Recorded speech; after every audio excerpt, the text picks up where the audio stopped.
Here's why Julian Nagelsmann is still the perfect manager for any club. Yes, I'm looking at you, Tottenham Hotspur. Now, at the time of recording late on Thursday night, it's unclear where Nagelsmann is headed. It could be Tottenham, who need to replace captain Can't Be Arsed anymore. It could be Real Madrid, as Florentino Perez contacted Julian Nagelsmann before he took over RB Leipzig about moving to the Bernabeu. So here's what's gone wrong at Bayern, why Nagelsmann is still a top coach, and what he could add to a certain team that plays in white. On the pitch, Bayern this season have suffered for a few reasons. The first one being a disconnect between the manager and the recruitment. In the summer, Nusmir Mazraoui and Ryan Gravenberch arrived from Ajax. Mazraoui has had injury woes, but Gravenberch has just not been favoured at all.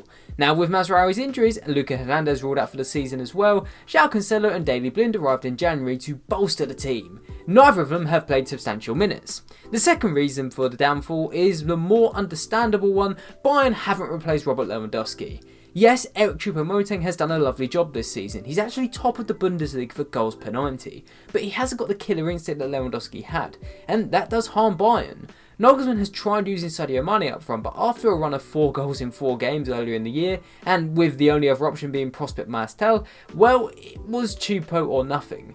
Put all of this in with reason 3, Bayern simply having a heavily unbalanced squad, and you can see the struggles. Off the field though is where Nagelsmann really lost it. First up's the situation with Manuel Neuer. After he got injured skiing, Bayern fired goalkeeping coach Toni Tapalovic. He had been Neuer's coach for over 11 years and been a very liked coach with the rest of the Bayern team, but he was allegedly linking information from inside Nagelsmann's circle. Neuer then went on to have an explosive interview in The Athletic where he neither confirmed or denied that Nagelsmann didn't like Tapalovic and said it felt like his heart had been ripped out. And then there was the €50,000 fine for Nagelsmann for unsportsmanlike conduct. After a game against Borussia Mönchengladbach, he got fined for personally insulting referee Tobias Vels. He was forced to tweet an apology. For a Bayern manager, it's a childish look. It's a team full of European and world champions. It's a club that has a rich aristocratic history. They've got a classy image to preserve, and that's not it, Chief. Nagelsmann, at 35 years old, was already struggling to command authority. This didn't help. See, Bayern may not seem like it, but they get the nickname FC Hollywood for a reason. At times, they can be just as hard to manage as the PSGs and Real Madrids. So, when everything's working, what does Nagelsmann's team look like? He's operated in a multitude of systems at Hoffenheim, Leipzig and Bayern.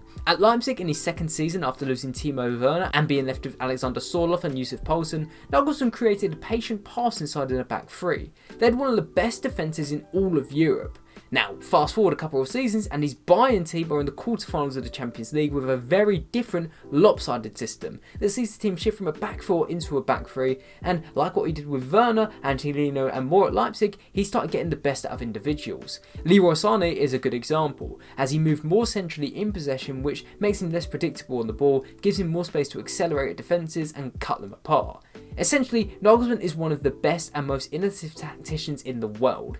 He can create stable systems or manage on a game-to-game basis. The small things add up, like hiring a crane on his first Leipzig training session to watch the team from above, to briefly learning under his future replacement Thomas Tuchel. It's rare to see a coach compete in the Champions League and in the league, especially at such a young age. So what club will he go to? Well, as mentioned, he's been linked and wanted by Real Madrid in the past, but he's turned them down before. And after what's happened at Bayern Munich, where the club was supposedly meant to buy into him for a few years but have brutally cut ties, does he want to move to another super club? He's got his whole career ahead of him. So, briefly, let's entertain the idea of him working at Tottenham. It's hard to explain any real tactical changes due to how flexible Nagelsmann is in finding the right system, but one thing you back him to do is look at the players like Kulusevski, Bentancur, Kane, Son and Pedro Porro, the key players who can impact games the most on their best form, finding a system that suits them to get them into the spaces that works for them. This could be simple things like Porro overlapping wider to Kulusevski to give the Swedishman more space on the ball. It could be more complex. Maybe he takes the plunge and straight up drops Harry Kane deeper down the pitch to exploit more of his passing range. The point is, he'll shake things up, and it's worth mentioning too, in his first weeks at Bayern, he was lauded with praise for working with the youngsters. If you're Ryan Sessegnon, a Pat Matar or a Destiny Udogie, you could expect an easier pathway into the first team, less Jed Spence scenarios. Although the Gravenberch story does contradict this slightly. Like I said, it's tricky to predict what happens next. All I hope is on Saturday afternoon when this video comes out, he hasn't taken a sabbatical or moved somewhere completely different. But the point is, he's a top manager, one I really believe in. Don't let this Bayern spell FPL dampen your opinion of him. Whichever club gets him is very lucky.